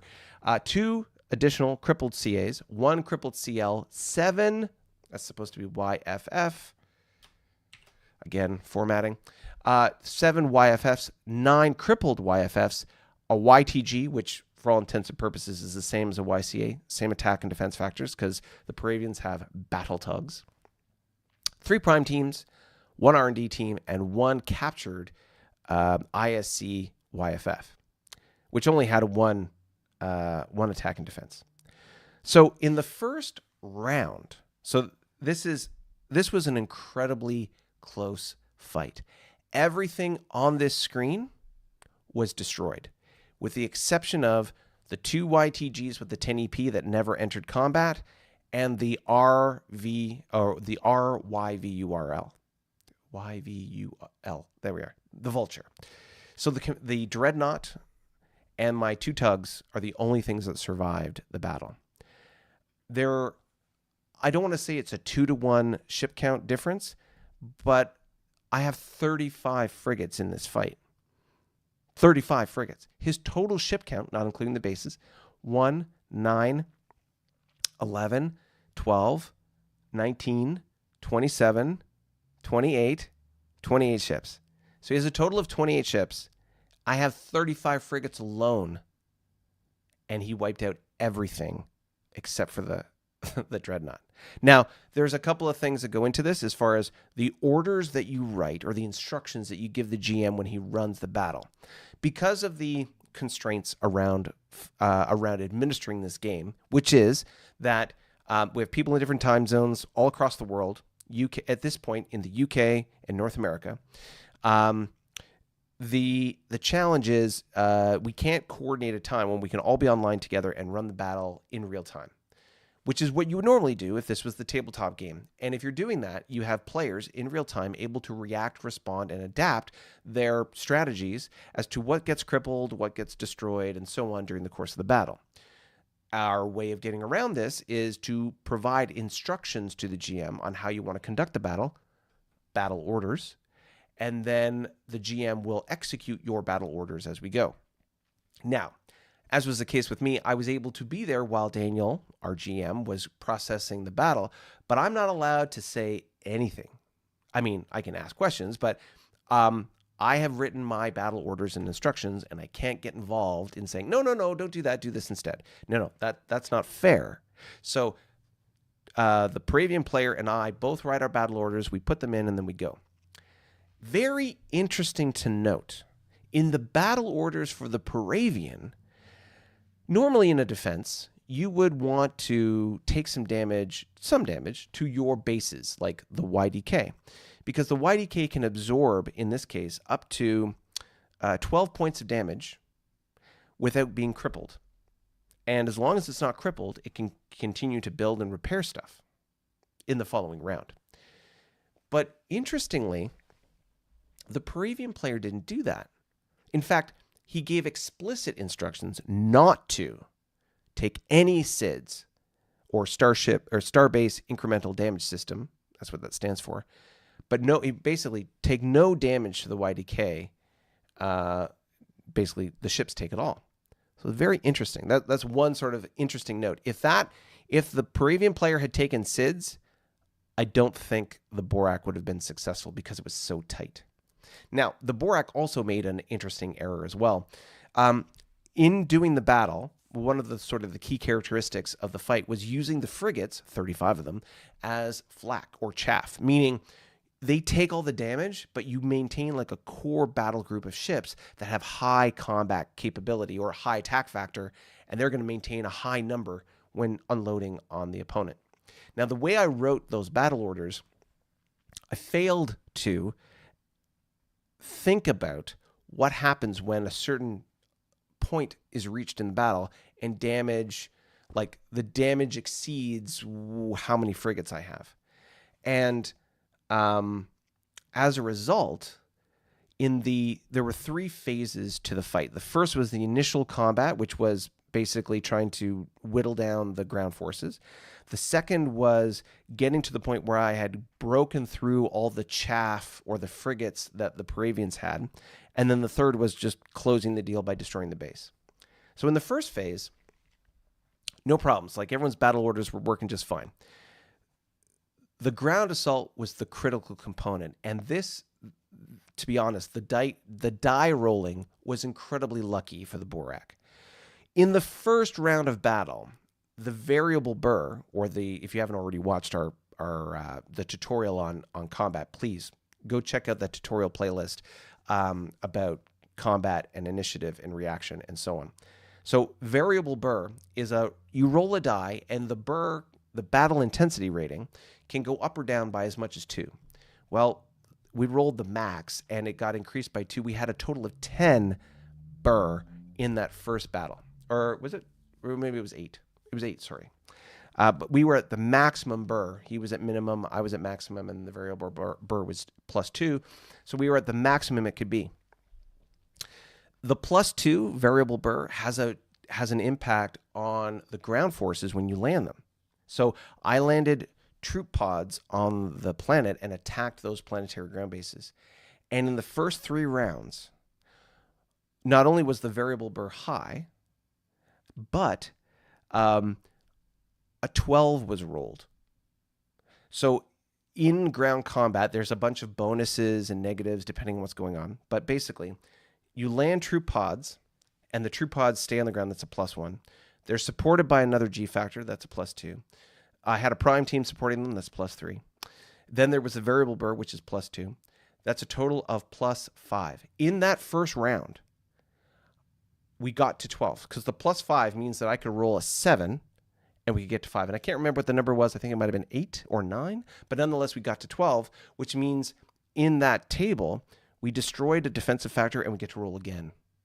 And because when we rolled again, there was an additional bonus, a +6. We didn't get 12, I don't think, but we did cause damage without taking any casualties. So in the first 3 or 4 turns, I was able to decimate those ground forces, those ground bases, from 7 to 1. 2 G factors took 7 ground bases down to 1. And that was huge. And then, unfortunately, the dice went the wrong way for me, and I lost those guys, and that's just the way it is. But those first couple battle rounds were huge because I was able to decimate those ground bases. And why is that so important? Well, the ground bases contributed an extra 7 attack factor every turn, so I was able to whittle that down from 7 to 1. In addition, during that time, because the battle intensity rating was so high, I was able to do a pretty significant amount of damage to the frigates that the Paravians had. Now, again, this is going back to our battle orders. The way that the battle orders were written for the Paravians, he was taking crippling and destruction damage on all his frigates first, which was probably something I would do too. But because he didn't spread the damage around, we whittled through or took out all his frigates quickly. And there was a couple of turns where the battle exceeded the number of frigates he had. So he crippled frigates, and then he would cripple larger hulled ships because that was all that was in the battle line. The result of this all meant that, it went a total of 24 battle rounds, but in that middle section, like the second phase of the combat, I was able to decimate and destroy all of his frigates and really grind down his total combat capability. The problem was, because of the amount of damage he was doing to me, I hadn't properly calculated how much chaff I needed in my battle line to soak that up. And turn after turn after turn, I had cruisers getting crippled, which just lowered my overall combat effectiveness. In the entire battle, until maybe the last 2 rounds, the Paravians had 10 more or more attack factors in each battle round than I did.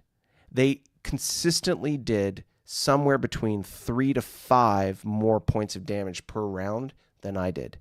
I was outgunned the entire fight. I was taking more damage the entire fight. The only advantage I had was that I had 35 frigates to soak up damage, but because of the way I wrote my battle orders, the cruisers took damage, which was, at the end of the day, my Achilles heel. If I'd written them a little differently, I would have been able to have more frigates in the battle line or more chaff taking all the damage, and I would have been able to preserve a certain number of cruisers to maintain that high attack factor. But because of a mistake that I made in writing my battle orders, the Paravians were able to whittle down my big guns, which were my cruisers, bit by bit by bit.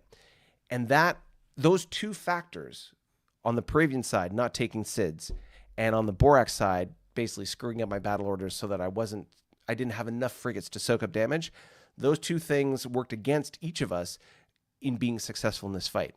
Now, because we both made those mistakes, the Borak ended up coming out on top because there was just more stuff to throw at the Paravians than the Paravians could deal with.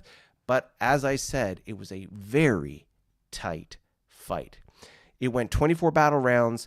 The Paravians had almost 10 more total attack factors for 20 of those battle rounds. In the last 2, it was very close. And then once I had destroyed all his ships, we got to a point where I was only attacking the base, basically, and I was able to control the Burr 10. And in those last 2 rounds, I was able to do enough damage to take out the base. But it took 2 battle rounds to do that because my forces had been whittled down so much. In the last 2 battle rounds, I had 5 crippled cruisers and the dreadnought. In the 2 battle rounds it took me to take out the base destroyed all those crippled cruisers. Crazy. Like, it's a combination of, like, rolls, the way it went down, but holy Dinah. Like, just unreal. So, like, it was a very, very tight fight. Very educational when it comes to understanding the importance of ground combat.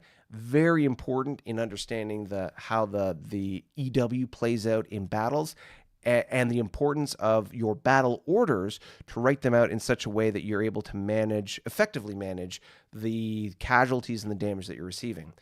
This is noticeably and notably different than when you're playing the tabletop in real time.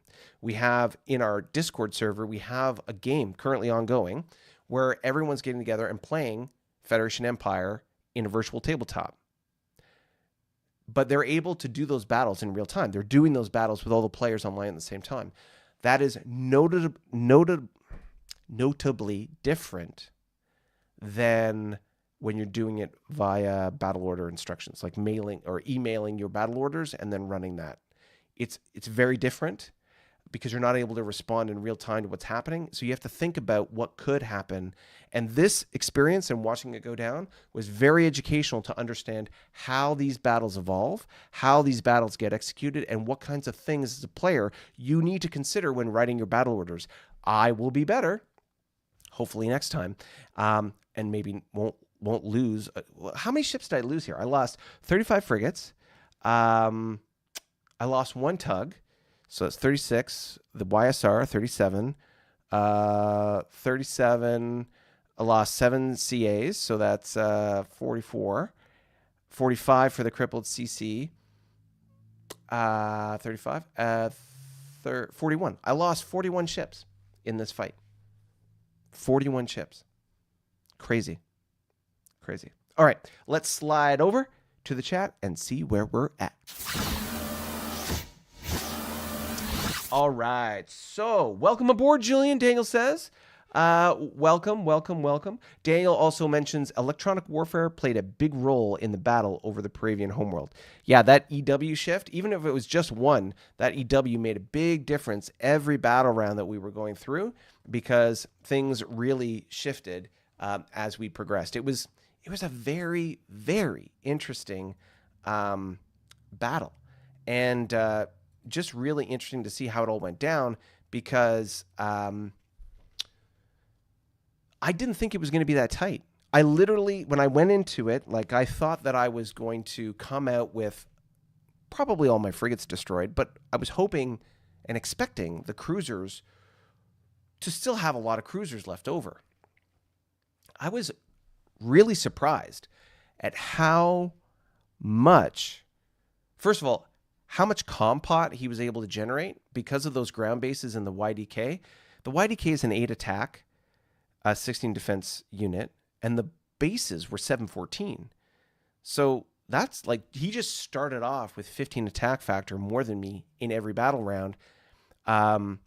Before I started whittling down the ground bases, it was a big deal. And if I wasn't as successful in the ground attack initially, I don't think I would have been as successful.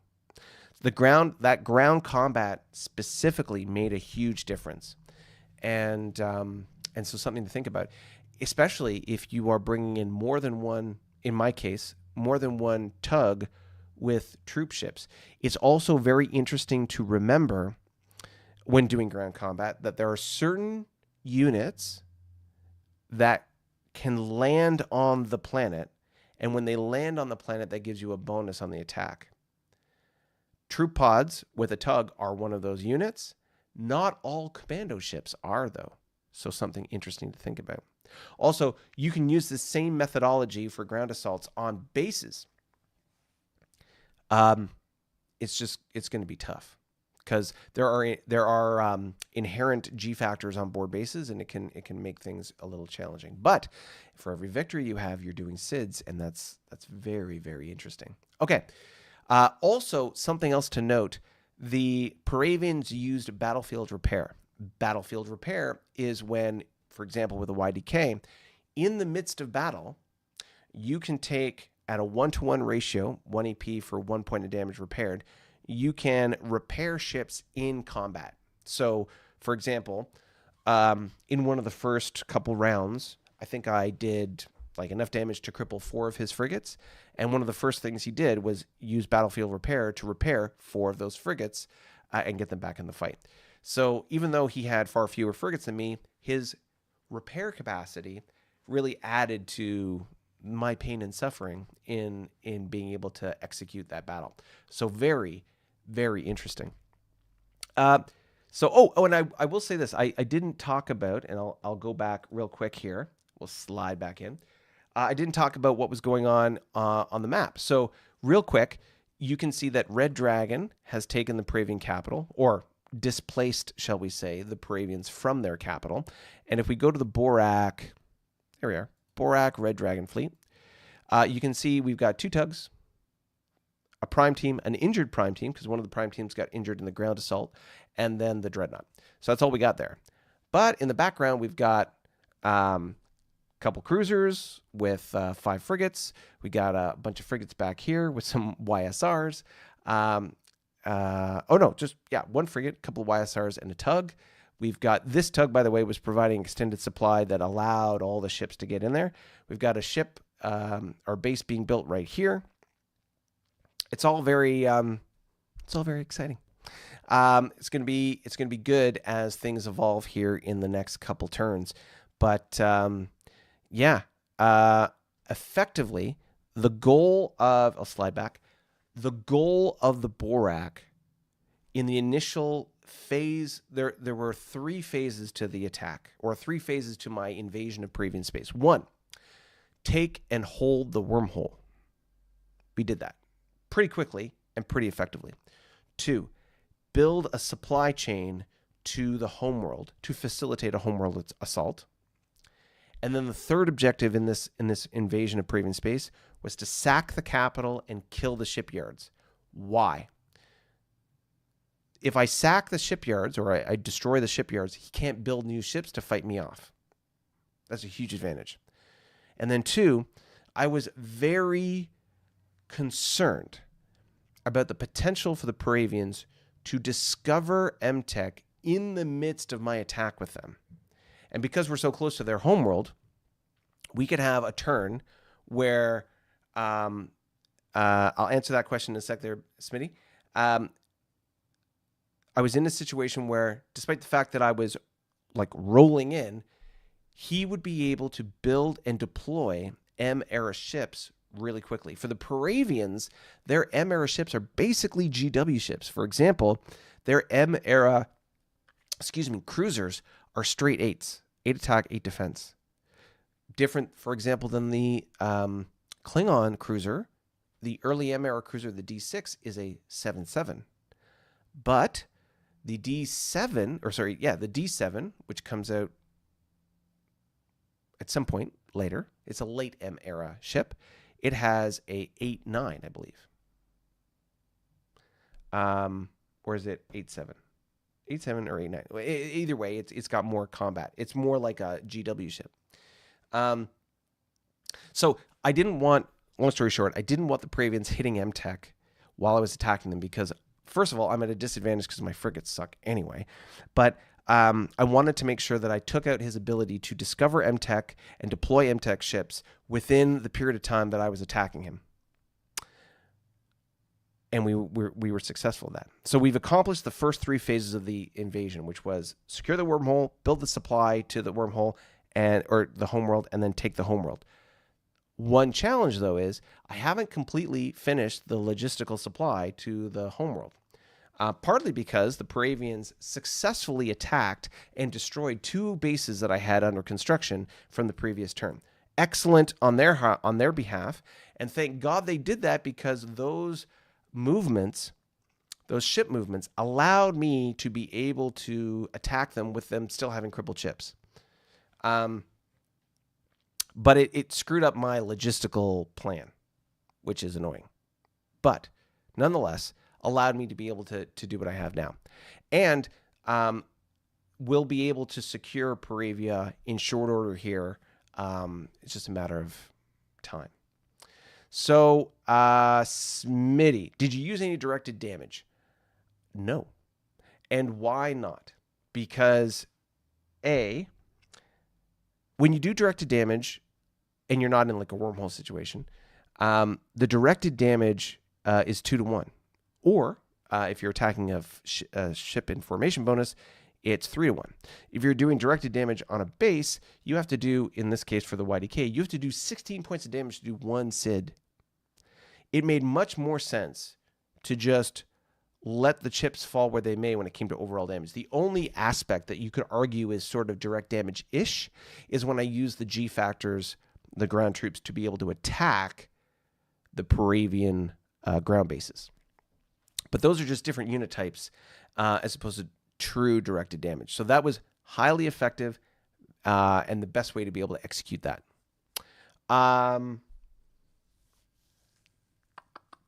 Let's see here. Let's see. So Julian says, if you have a commando ship that loses all its G factors in combat, how is that reflected in the game?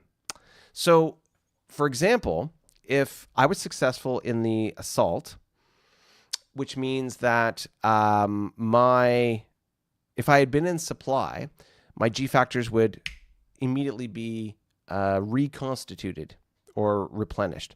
If you have a combat or commando ship and you deploy your G factors and they all get killed, as long as that ship survives and is in supply, those G factors get resupplied. It's sort of an automatic feature. But in the course of the combat, your G factors are gone. That's all that means. So the ship, let's say most commando ships have a lower attack factor and defense factor. So that's sort of how that works. But again, some ships can land, some ships can't. And if the ship that's carrying the pods gets destroyed, in the case of this, I had a tug that got destroyed, and it was the one carrying the troop pods. Well, the troop pods get left on the planet. I would have had to have taken the planet as mine in order for me to get those troop pods back, and that didn't happen. So, generally, commando ships have less attack factors, but it can be used in the battle line. Yeah. So if you had a ship that didn't land and stay landed on the planet, then it can return to the battle line and contribute that way. Which arguably my tug did, but the battle pods stayed, or the troop pods stayed on the ground. Eugene, G factors are replaced at the start of the next turn. There you go. Bill Smith, Eugene. Docs on Thursday, not nice. So we'll have a chat about that in the Discord channel after. Big Slow Target is here. Big Slow Target, our Klingon player. We had a nice chit chat about how effective you are in the game and what's going to happen next. All right. Well, ladies and gentlemen, boys and girls, we are now at coming up on the 2-hour mark of this broadcast. We have just talked about the ground assault. I'm going to ask you for 3 things. Count them. 1, 2, 3. First one. What did you think of this particular episode? How did you think about those battle reports? What did you think about talking about the ground assault and the taking of the Paravian capital? Arguably not fully taken yet, but certainly displaced the Paravians from their homeworld, and we'll have to figure out what's going on. There is a rule in the game that once your capital falls, you immediately have to establish a new one. And one of the challenges around, again, time zones and various other things, the Paravian player just hasn't had the opportunity to do that yet. The map's been published. There will be probably an amendment to this where the new capital is established. To give you all a teasing prelude as to what that might look like, a new capital can be established on one of two different areas. One, it can be established at a starbase, which is interesting. So, for example, if you have in the early era, if you have a YDK, you can establish it at a YDK. There's only a few that we could look at. Tell you what, I will even show you the map so we can talk about that. So here I've removed the ships. The YDKs that are available, you have a YDK that's about to be completed in Kilo 52, which will not be eligible for this because it fell in turn 68, so they have to establish a new one at the start of 69. Or actually, because I went first, they had to establish it in turn 68, so they'll be establishing it before this base is complete. There's a YDK here in Kilo 58. There's obviously one here on this major planet in 61, GG61. There is this one here in Mike 53, and those are the only YDKs they have. So it could be any one of those.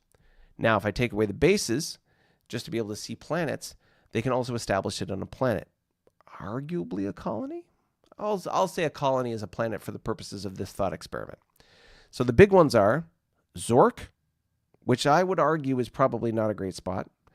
Lepton, also not a great spot. This planet down here, which was part of their initial trifecta, again, not a great spot to establish a new homeworld. There's this one in HH63, which I wouldn't suggest either because it's so close. Like, it's within striking range of Paravia. And then you've got these colonies on the border here. Arguably, the colonies are the better spot to go because it's the farthest away from the offensive Borak and maybe close to the Hydrons.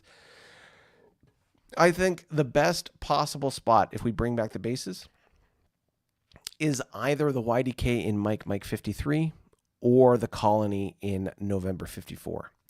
Those are most likely the two best places to establish a new capital, or the continuity of government, which is how it's phrased in the rules, because it gives them the most amount of space and room from me, because it's a relatively easy extension to be able to take this planet here from Paravia, if Paravia is a launching off point, but there's other stuff that goes into that. Interesting to note that the GG61 has 13 ground bases. That's going to be a pain in the butt to take whenever that time comes. Yeah. Anywho, this is what the map looks like. Let's slide back. Big slow target. Oh, missed that. I'll have to listen to the earlier video to become overconfident. Well, you know, those Klingons, they got a reason to be overconfident, to be fair. But it is what it is. All right, ladies and gentlemen, I will see you and Julian over in our Discord channel here in a momento. Oh, yeah, I had three things I was asking you. One was, what did you think of this battle report? What would have helped make it better for you? What more stuff would you have wanted? Let me know, and we can probably incorporate that, because this will not be the first capital that falls. So in these battle reports, what would you like to learn more about? 2, we are within spitting distance of 400 subscribers, and I would ask you to tell 2 friends.